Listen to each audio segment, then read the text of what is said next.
Hey guys, so I'm going to briefly go over with you what we're going to be doing for the visible thinking routine today.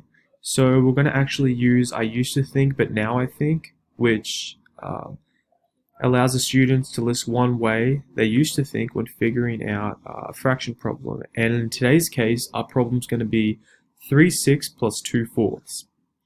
So what I want you to do here is I want you to show your working out, and I want you to elaborate on how you used to think and now how you've changed your train of thought when doing a math problem like this.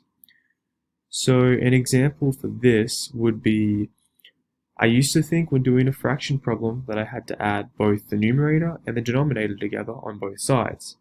But now I think differently because I know I'm supposed to multiply the denominator and multiply the numerator by the opposite denominator. So all I want here is a quick one or two sentences just elaborating on how you think differently.